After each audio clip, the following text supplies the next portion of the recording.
మా అమరావతి ఐకాన్ యొక్క ప్రత్యేకత ఏంటంటే ఇక్కడ వినాయక చవితి చేస్తాం, శ్రీరామనవమి చేస్తాం, రంజాన్ చేస్తాం, క్రిస్మస్ చేస్తాం. భారతదేశం భిన్నత్వంలో ఏకత్వం అనేది పద్ధతి ఏదైతే ఉందో అటువంటి కార్యక్రమాలు చేస్తున్నాం. వాటన్నిటికీ బాధ్యత వహిస్తున్నటువంటి బాలకృష్ణ గారు, వారి చుట్టూ ఉన్న మిత్ర బృందం ఈ కార్యక్రమాలకి మంచి ప్రేరణ ఇస్తా ఉన్నారు. వారి అందరికీ ధన్యవాదాలు తెలియజేస్తున్నా. అట్లా ఈ కార్యక్రమానికి మాకు సంతోషకరం ఏంటంటే పిల్లలతో పాటు ఇవాళ సెలవు దినం, సెకండ్ సాటర్డే, తల్లిదండ్రులు వచ్చి ఇంత ఓపికగా కూర్చున్నందుకు చాలా సంతోషంగా ఉంది. అట్లా బాగా చదువుకున్న వాళ్ళు, విద్యావంతులు ఎంతో మంది పిల్లల అభివృద్ధి కోసం తాతాలాడుతా ఉన్నారు. వాళ్ళకి ఇటువంటి కార్యక్రమాలు వాళ్ళ స్కూళ్లలో లేకుండా పోయినాయి, చాలా తక్కువైపోయినాయి. పిల్లలకు చదువుతో పాటు ఆటపాటలో నేర్పాలి. అప్పుడు వాళ్ళు సంపూర్ణ విద్యావంతులుగా తయారవుతారు.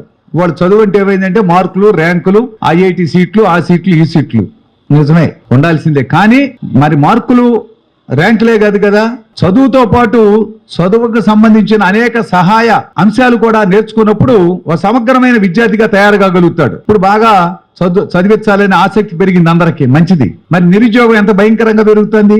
ఆర్టిఫిషియల్ ఇంటెలిజెన్స్ అని ఇప్పుడు కొత్తగా వస్తుంది. రోబోట్లు లేకపోతే కంప్యూటర్ సిస్టమ్స్ లో కూడా మరి మనం ఫీడ్ చేస్తే అవే ఎంప్లాయీస్ ని పెట్టుకోకుండా కంప్యూటర్లో రోబోట్లే చాలా పనులు చేసేటువంటి సిస్టమ్ రాబోతుంది. అప్పుడు మీరు వీళ్ళందరికీ పని కల్పించేది ఎవరో, ఉపాధి కల్పించాలి కదా. అందుకని ఒక తీవ్రమైనటువంటి సమస్య వాళ్ళ భారతదేశం ఎదుర్కొంటా ఉంది. అందుకని మేము కోరేది ఏంటంటే చదువుతో పాటు ఆటపాటలతో కూడినటువంటి మొత్తం అనేక అకాడమిక్ అంశాలు, కల్చరల్ అంశాల్లో వాళ్ళని అభివృద్ధి చేస్తే, ఒక ఉత్తమమైన మానవులుగా గనక తయారు చేస్తే సమాజంలో ఏ రకంగానే బతకాలి, నేను కష్టపడాలి, శ్రమించాలి, నైతిక విలువలు ఉండాలి, సాటి మానవులకు తోడ్పడాలి అనే ఒక విశాల భావాలు గనక వాళ్ళకి అబ్బితే వాళ్ళు ఖచ్చితంగా సమాజంలో ఒక మార్గం దొరుకుతుంది. కేవలం చదివి చదివి చదివి ఎక్కడ ఉద్యోగాలు రాపోయేసరికి డిప్రెస్ అయిపోతున్నారు. ఇందాక చెప్పారు రమేష్ గారు చాలా చక్కగా వివరించారు. అది చాలా మంచి ఉపన్యాసం చేశారు ఆయన. మరి గతంలో బాలలుగా ఉన్నప్పుడు ఎన్ని సౌకర్యాలు, ఎంత ఆనందం అనుభవించాం, ఇవాళ పరిస్థితి ఏంటి, రేపు రానున్న పరిస్థితి ఏంటి అని. అందుకని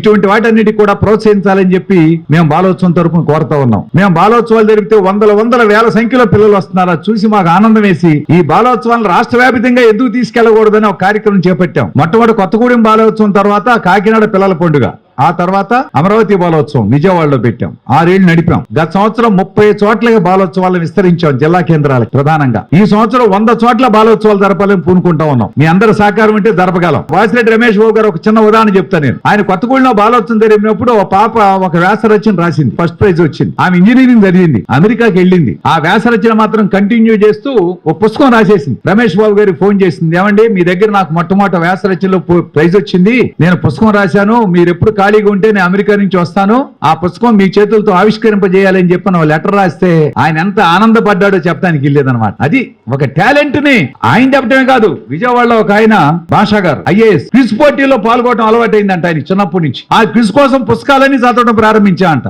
ఐఏఎస్ అయిపోయాడు ఆయన. కాబట్టి ఆ రకంగా ఈ ఆటపాటలతో కూడిన అనేక అంశాల్లో వాళ్ళు టాలెంట్ ని అద్భుతంగా, పూర్వం అంటే మనకి వ్యవసాయ రంగం, డాక్టర్, ఇంజనీర్లు ఉండేవాళ్ళు. ఇవాళ అట్ట కాదు, ఆర్టిస్టులు ఉన్నారు, పాటలు పాడేవాళ్ళు ఉన్నారు, డాన్సులు నేర్పేవాళ్ళు ఉన్నారు, అనేక కంప్యూటర్లో అనేక రకాల డిజైనింగ్ సిస్టమ్స్ వచ్చినాయి. కొత్త అంశాల్లో నిష్ణాతులయ్యి సచిన్ టెండూల్కర్ 10th క్లాస్ 3 సార్లు తెప్పాయంట. ఆయన ప్రపంచ ఛాంపియన్ అయ్యాడు ఇది క్రికెట్ లో. అట్లా ఒక్కొక్క రంగంలో ఎంతమంది, ఇప్పుడు ఒలింపిక్ పోటీలు జరుగుతున్నాయి చూడండి మీరు, వాటిని కథలు వస్తున్నాయి. ఎంతమంది టాలెంటెడ్ గా ఆ రకంగా ఉన్నత స్థాయికి వెళ్తా ఉన్నారు. అందుకని ఎవరిలో ఏ శక్తి ఉందో తెలవదు, ఆ శక్తి బయటపడుతుంది ఇటువంటి కార్యక్రమాల ద్వారా. అందుకని ఈ కార్యక్రమాలని తల్లిదండ్రులు బాగా ప్రోత్సహించాలని చెప్పి నేను కోరుతా ఉన్నాను. సరే, ఇక భారత స్వాతంత్రం గురించి ఒక మాట చెప్తాను, ఇక నేను ఎక్కువ చెప్పను. బ్రిటిష్ వాళ్ళు పోయారు, బిలియనీర్స్ వచ్చారు. అది ఇప్పుడు పరిస్థితి. సాధారణ ప్రజలకి స్వాతంత్రం అనుభవించే అవకాశం లేకుండా పోయింది. కార్పొరేట్లకు వెళ్ళిపోతుంది మొత్తం సంపద అంతా కూడా. ప్రకృతి సంపదలు గానీ, ప్రభుత్వం, విమానాశ్రయాలు, రైళ్లు అన్ని కూడా అది మంచిది కాదు. ఎంప్లాయ్మెంట్ అనేది కల్పించి ఆ రకంగా ప్రజలందరినీ భాగస్వాములు చేసే విధానం ఉండాలని మేము కోరుతా ఉన్నాం.